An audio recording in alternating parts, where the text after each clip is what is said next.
Welcome to the era edges, where silence used to stretch beyond the sky, and the earth kept its secrets buried beneath miles of dust. But even silence gets restless. From this ancient desert rose a place that refused to stay quiet. In May of 1905, a train stopped, and a city started. Not with fanfare, not with fireworks, but with dust on boots, ink on paper, and a vision few could yet see. This place was nothing more than a railroad rest stop, a speck in the Mojave, caught between nowhere and ambition. But where others saw heat and hardship, the railroad saw opportunity. The San Pedro, Los Angeles, and Salt Lake Railroad had carved a new lifeline through the wilderness, and here they put down stakes. On that May Day, 110 acres of land were sold, block by block, lot by lot, for as little as a few $100s each. Miners, railroaders, barkeeps, and drifters placed their bets not on a roulette wheel, but on raw desert ground. They named it Las Vegas, Spanish for the meadows. But the irony hung in the air like heat waves. There were no meadows here, only dry winds, sparse wells, and the promise of water that had once flowed through this land centuries before. But the dream was stronger than the sand. People came not because it was easy, but because it was possible. Las Vegas became a frontier, not of cowboys and outlaws, but of workers, risk-takers, and visionaries who believed they could build something from nothing. This was the seed, planted in grit, watered with hope, and destined, though no one could know it yet, to grow into the brightest city in the desert. Damn destiny. 1931. By 1931, the world was cracking. The Great Depression had turned cities cold, bread lines long, and dreams thin. But out here, in the scorched silence of the Nevada desert, something massive was taking shape. Thousands of men, desperate for work, came west. They brought grit, sweat, broken shoes, and heavier hopes, and they carved their future out of stone. The Hoover Dam wasn't just a monument, it was a lifeline made of steel, sweat, and sheer will. They lived in makeshift towns like Boulder City, but when the sun fell and the foreman disappeared, they came looking for release. And just 30 miles away, Vegas was waiting. She wasn't glamorous yet, but she was open. Open to the tired, the drunk, the broke, and the lucky. In 1931, Nevada made two bold moves. 1. Legalized gambling. 2. Made divorce easier than ordering a whiskey. These changes weren't made for tourists. There were none yet. They were made for workers, for wanderers. And Las Vegas, she began to flirt. She wasn't yet the queen of lights, but she had lipstick on her teeth and gin on her breath. She was young, reckless, and just beginning to learn how to seduce. The dam lit the West, but it also lit a fuse in Las Vegas, one that would ignite a city of chance for decades to come. Mobsters and mirrors, 1940s, 1950s. By the 1940s, Vegas had power. Thanks to the dam, the lights were on, but the show hadn't started yet. Enter the men in tailored suits, East Coast charm, West Coast ambition, and a reputation built in blood. Benjamin Bugsy Siegel, a gangster with movie star looks and a gambler's ego. He saw the desert not as a dead end, but a gold mine. The Flamingo wasn't just a hotel, it was a statement. Marble floors, velvet chairs, live orchestras, and women who looked like dreams dipped in silk. Vegas was no longer a cowboy town, she was a showgirl. But behind the glamour, the mob ran the math. They skimmed off the top, smiled for the cameras, and kept the bullets quiet. Casinos became laundromats for dirty money, and Las Vegas became the safest city for the most dangerous men. And yet, this is where legends came to breathe. The Rat Pack ruled the night. Frank, Sammy, Dean. They didn't perform here. They lived here. Vegas glowed, with champagne and scandal, with jazz and secrets. She was polished, perfect, and dangerous, like a mirror that only showed your best side. The government watched, but Vegas had her charm, and the mob, for a time, had her heart.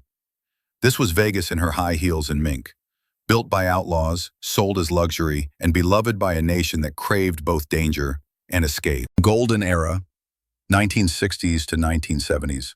By the 1960s, Vegas wasn't just a city. She was a performance. Every night was opening night, every sidewalk a red carpet. The Rat Pack were kings, but this wasn't royalty.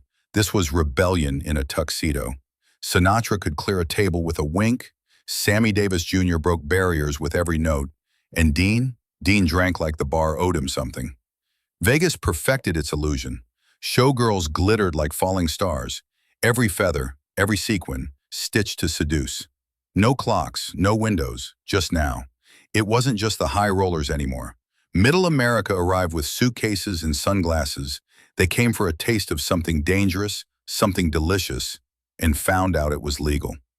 Elvis returned from Hollywood not as a rebel, but as royalty.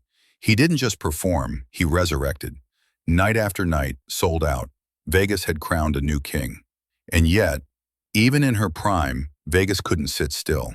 The city devoured its own history to build the next attraction. Old hotels came down like forgotten stories. In this town, nostalgia doesn't live long.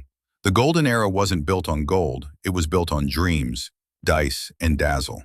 And Vegas, she made sure no one left without a story, even if it wasn't true.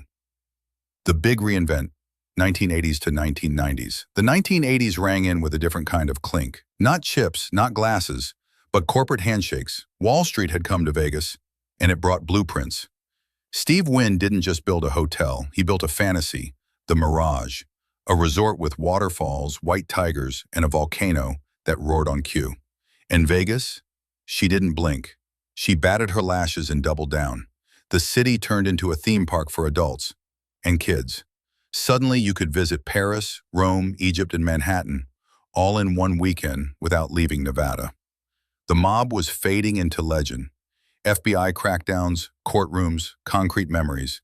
In their place came conglomerates, branding teams, and stockholders. The new bosses were Armani, not shoulder holsters. And the shows got bigger. Spectacle became the selling point. Magic, acrobatics, light, noise. Vegas no longer just entertained, it overwhelmed. And beneath all the glitter, Vegas grew elegant. Bellagio brought art. Venetian brought gondolas. Caesar's got a facelift worthy of the god she tried to be everything to everyone. A playground, a palace, a profit machine. By the 90s, she wasn't just Sin City. She was an empire of entertainment. The suits had taken over, but Vegas didn't lose herself. She just changed her dress. Resilience and reinvention. 2000s to 2010s. A new century dawned with champagne and confetti. Vegas was thriving, sleek, rich, untouchable. Luxury towers soared higher, DJs replaced lounge singers, nightclubs became cathedrals, and bottle service the new gospel. Steve Wynn returned with Encore. MGM built a city within a city, and Vegas, always the performer, knew how to evolve. She traded feathers for fashion, cigars for sushi, dice for day clubs. But the lights dimmed. First the towers fell in New York, and tourism froze. Then came the crash of 2008. Credit vanished, projects stalled. The city built on risk was suddenly too risky. But Vegas doesn't die. She pauses. And when she exhales, she builds again. By the 2010s, the comeback was real. Not just with new hotels, but new experiences. Art, cuisine, tech, sports betting. Vegas learned that people don't just want to gamble. They want to feel something. She reinvented herself again. This time not for the gamblers, but for the curious, the hungry, the ones who chase moments, not just money. Vegas, now, 2020s and beyond. Narrator, VO, in 2020, silence fell over the Strip. The casinos went dark, the fountains stopped dancing. Even Vegas, bold, brash Vegas, had to breathe. But silence doesn't last long here. The city came back with a roar, new shows, new stages, a football team in black and silver, even a glowing orb that lights up the sky like another sun. Las Vegas has become more than a place. She's a proving ground for innovation, for entertainment, for reinvention. The mobsters are gone, the cowboys too. But their spirit, the risk, the showmanship, the hustle still lingers in every neon flicker. Vegas was never just built. She was imagined over and over again by workers, outlaws, dreamers, CEOs, artists, and wild-eyed romantics. And she's not done. Welcome to the edge of every era. This is Las Vegas. And the lights, they never stop burning.